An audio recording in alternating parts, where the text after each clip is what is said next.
and appreciate everybody being here. It's a lot cooler in here. I'll recap the game. A Thursday night, quick turnaround. I thought the guys did a phenomenal job preparing for the game, getting ready for a tough Cincinnati team that had been playing at a high level.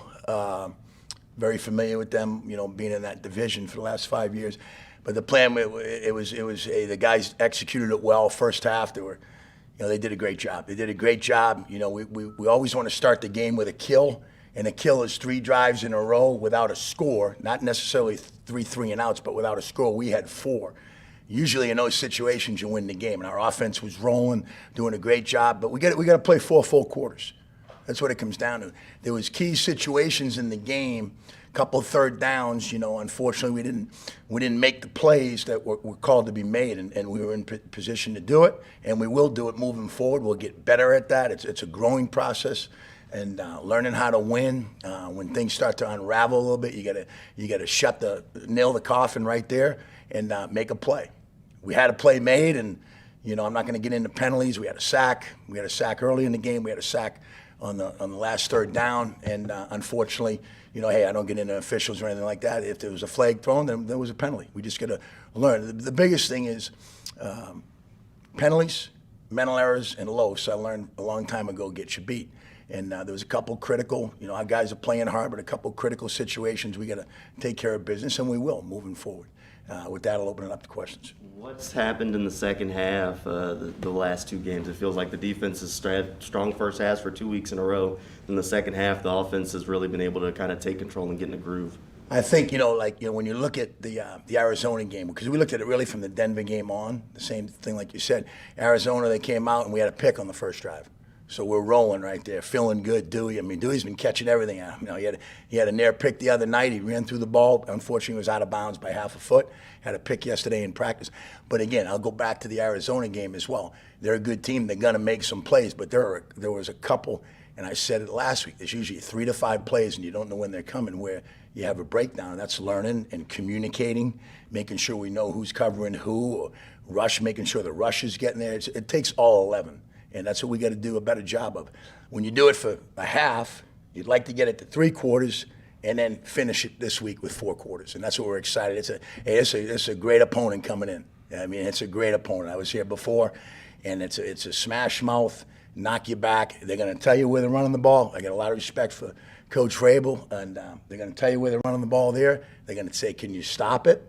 And then when you stop it, they're gonna run their boots, their play actions. They just do a great job, and played them 4 times in the last couple of years. And obviously, it's a rivalry game. And excited to get the week's been great preparation wise, and excited to get to Sunday and let the chips fall. Following up on what you were saying there, obviously all football games are physical, but does this one sort of take physicality to a new level? It seems like the Titans. It's like the whole mano a mano thing, and they just basically say, "Here, they want to be the bully. They want to be the bully, and they do a great job at it. They're gonna run stretch. They're gonna run zone. They're gonna run until the cows come home, until you stop it. And it's physicality, Gene, and you got to match it. And it's a great point you're making. Yeah, that's what it is. Especially when you get 22 back there. I think he's the last back. And correct me if I'm wrong, but 2 straight years of 2,000 yards. Maybe Earl Campbell did it. I can't remember the last back to do it in a row. And they're going to feed him till you stop him. How do you feel like? Do you think your defensive guys, particularly your defensive front, will kind of be maybe even a little bit more eager because of the type of game they're expecting to get? Well, every team has a good back and they run the football, but yeah, it's man on man. You're going to win one-on-one battles. It takes all 11 to stop the run, and I think our guys do a great job up front, but also in the secondary. Because if a run breaks, the longest run the other night was 11 yards. So we're tackling and getting them down. So you got to have run fits. You got to have the edge set against this team, and then when he cuts back, you can't be over pursuing. So it takes all 11 to stop the run, like it takes all 11 to stop the pass. Rushing coverage going hand in hand. Do you feel like when you look at that game against the Bengals and you shutting them out, what's your thought about just not this team, not your defense, just having to learn how to finish a little better? I think it goes back to when the play's there to be made, the 3rd and 3 for the touchdown, or, you know, the one where they, you know, they're going to hit a pass every now and then. You know, shit, Tyson's, excuse my language, Tyson's young. They're going to hit a pass on him. But the week before, he knocked one down. He had a great play on a great wideout. So they're going to make plays. They're a good football team. They're going to make plays. But when the money downs on third down, we needed two of those, one of them to get off the field. It changes the game. We did it in the first half and didn't do it in the second half. Rush got to be better. Coverage got to be better. We got to tighten up. Everybody doing their job. Takes all 11 to stop a play. It looked like you started to let Shaq Griffin shadow Jamar Chase a little bit there. Then they shifted Chase inside a bit. How do you handle when teams see you having him shadow him and they adjust like that? Well, a lot of that, too, is by the alignments, you know, and the formation dictates. There'll be games you can go by the number, but then the games there won't be.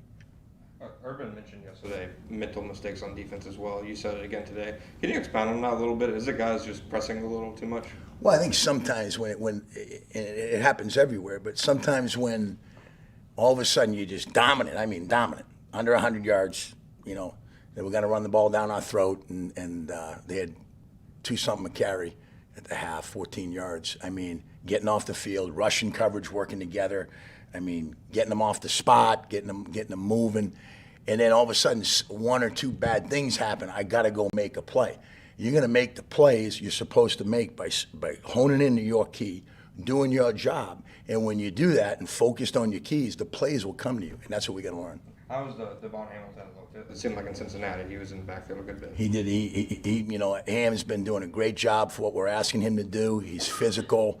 He won the one-on-one matchup when they zoned it. I mean, that's what we're going to have to do because this is a good center. Ben Jones is a good center. Sorry. Josh Allen was in here yesterday and was talking about the former Baltimore coaches have a little rivalry going with Tennessee, and that's feeding down to them. You mentioned rivalry just a few minutes ago about having played them. Where does that stem from? Well, I think when you look back, I mean, the old days they were in the division. Yeah. Back in the old days, so it was that was when Ray and Ed and all those guys. So that was a huge game, and usually whoever won that divisional game went to the Super Bowl or the AFC Championship. So it was always a rival. But then when when Coach Vrabel took over for Coach Malarkey did a great job there. Went to the playoffs. I mean, we played them every year.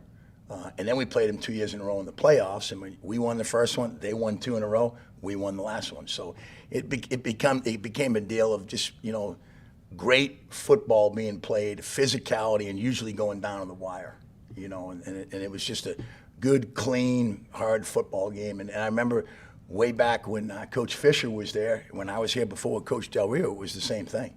I mean, usually we had Mojo, and they had I can't remember his name, but after Eddie George, he had Johnson, Chris, 2,000-yard rushes. So it always came down, and it's a great game to be a part of, and that's what we're fired up for. It seems like you guys are able to get some pressure on the quarterback, but it hasn't really translated to many sacks. So what do you think the cause for that is? Well, we just got to get him down. There are ways to affect the quarterback other than sacking him. Coverage, okay, rush getting there a little quicker, helping the coverage, so it goes hand in hand. And we just keep working at it, keep driving. I mean, the other night, the week before, I don't think he even got hit, never mind sacked. And you got one taken away. We had one earlier. I mean, you're not always going to sack him, but if you can affect the quarterback earlier, like we got him off the spot, coverage was outstanding. I mean, it goes hand in hand, but we'll just keep working at it and win our one-on-one battles. Sure, Josh Allen was really good in coverage in college, got here, and they didn't really ask him to do that a lot. How is he adjusting to I think he dropped 7 times maybe the other night. How's he adjusting to that? And good. He's doing real good. I mean, we're a different scheme. A 4-3, you're still going to ask the guys to drop, but we had Matt Judon drop almost 400 times in 4 years or 5 years, and I thought he was still one of the best edge rushers. I had Terrell Suggs, who's 6th all-time in sacks, had to drop. Willie McGinnis came in and spoke. He said he had to drop. I mean, he's doing well. He's dropped 12% of the time this year, and he's adjusting well, and obviously rushers want to rush, but he's doing really well with it. Any other questions? Thanks, Joe. We're short somebody, aren't we? he's short. He is short. He is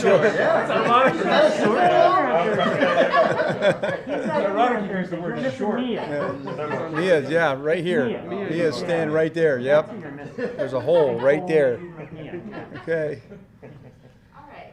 How would you How would you grade Thursday's game just in terms of the offensive production? It seemed like it was more of a complete game from that aspect. Yeah, I really liked how we handled the week. I mean, anytime you come off a short, and play on a short week. So I thought the guys did a really nice job with, with retaining the information that we had for them. And then I thought it showed in the way that we played. I like what we did. Probably our best game offensively as a whole. We ran the ball well. We were able to throw the ball. We were pretty good on third down. We were good in the red area. So a lot that we're improving on. That's what we've been talking about, the process of this thing. And so I like how we came out in the last game. Now we got to finish. I mean, we had a good half. And the interesting thing about that, the second half, is we had the ball 3 times. It was interesting. There was we only had 8 drives in the game, which is, as you guys know, that's a low number. So both teams didn't turn it over, which was, we were excited about that as well. But we also had longer drives, and so the opportunities were less with only 8 drives and 3 in the second half. So you got to make the most of those.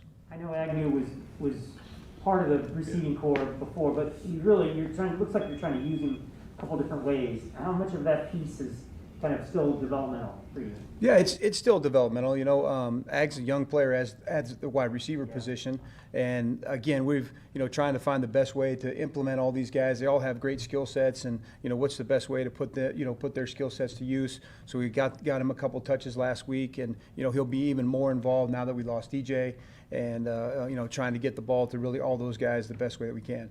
What do you need to see from Laviska Shenault, now with DJ out? Oh, I mean, he takes a bigger role. He steps up, and when we have 2 wide receivers out there, he'll be out there. So he's just going to have more opportunities that way. Did he show you like a growth in this game on Thursday night? Well, I really like what he's done since he's been here, or since I've been here. And, he's showed us some versatility. He can do a lot of things, just getting the ball in his hands like the first play of the game. What goes for 11 yards on a -2 yard pass, and so those things are, ways we're just trying to get him the ball in his hands, just like the other guys. How can we get it to him in the best places for them to make plays? How much more can Dan Arnold do now with a week of prep versus last week? Well, I thought it was really impressive what he was able to do last week. He showed up a couple times in the game. Really liked the one where, it was the boot to the right, and he stuck his foot in the ground and got up the field. So you saw a little bit of his speed there. But just to be able to go function and play in the game, it was really impressive. And Tyler Bowen really worked hard, as did Dan. To gain enough information to get out there in the game and feel comfortable to be out there. So another week under his belt will only help, and we'll continue to try to give him the ball. How does that work on a short week? Do you say, here are 5 plays that we think you're going to be really good at, or do you tell him, you try to find the terminology that worked? At Carolina? Yeah, really all of that. We're trying to see, where there's some carryover. And then, to be honest, at first it was just going to be a small package. And then the way they grinded, he was here a lot. Tyler was here a lot. Even the day of the game, they're sitting at the table the whole time, going over every play. And so basically he could have gone in there and done almost anything that we had that was in the game plan. That's not the whole book, but with things that were in the game plan, he could have done. There's a pretty big discrepancy, I guess, as you would expect, between your conversion rate on 3rd and 1 to 4, and then when you get 3rd to 5 to 9, it's a really wide gap. How concerned are you about trying to get more conversions beyond, when you get in that 3rd and 6, 3rd and 7, right, that range? Well, I'm concerned about 3rd down as a whole, and I thought we made improvements that way last week because our numbers haven't been good. But the thing that helps you there is your 1st and 2nd down, And last week I thought really played into it. We had a bunch of 3rd and 1s, 3rd and 2s, 3rd and 3s. So you got to do good on 1st and 2nd down and not have those negative plays where now you're at 3rd and 10s, 3rd and 12s, and make those a lot more difficult to convert. So kind of goes hand in hand. We've got to do better on 1st and 2nd down to make those manageable, and then we'll continue to work on the longer yardage situations. Follow up on what Mark was asking about Agnew. Could you just talk about his ability to get those feet down, have that toe drag? This is a guy that doesn't have a whole lot of experience as a receiver. That was a pretty impressive for him to be able to keep his feet in bounds like that. Yeah, it was a highly impressive play. It was last second on the throw, and great accuracy on the throw, and then a great job by Ag to get his feet down. I know that we worked those drills. I can even go back to Detroit. and at Detroit, those were some of the drills that we worked with the wide receivers, and that's something that you work all the time. So I've seen him do it before, so it didn't surprise me, but it was a nice play.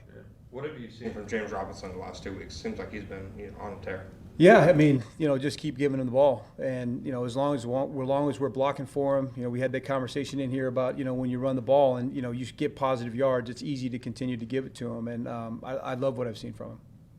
Trevor's first game, no turnovers. Did you guys talk about that? I know that's something you guys have been focusing on. Yes. Now, obviously, you want to string 2 games with no turnovers in a row, right? Yeah, that's a big deal, and it was a huge deal for him. For us as an offense, and you see how the game's different when you don't turn it over, and you're in the game. You can, it helps you do different things, right, offensively. So great job by him protecting it, but protecting the ball is a job of all of us, right? I mean, it starts from the center quarterback exchange. You can't take that for granted, and then every guy that's entrusted with the ball, they got to do a great job of securing it. But it was a big deal. Do you feel like that's like a big step in the right direction for a rookie quarterback to just have that first game under his belt clean? Yeah, absolutely. And I really thought he made great decisions in that game. I mean, there was a lot of really good decisions. Even the decision when he got outside the pocket is like, you know what, I can't make a play here, and he threw it away. So you saw that happening. So I kind of think, I believe that you guys should see, and everybody should see, just the evolution of what he's done from game 1 to game 4, how he's improving, and every rep that he gets invaluable. And he's learning from each one he gets, and just like last game, it was awesome to see him go out and it's like, oh, nothing's there. I got to get rid of this one. Do you feel like Tyron Johnson is ready to take a bigger role? We're working that direction. I'd love to see him get out there. We continue to press him, and I tell these guys the practice field is where you got to make it, and so he's got to continue to work out there to to get more opportunities.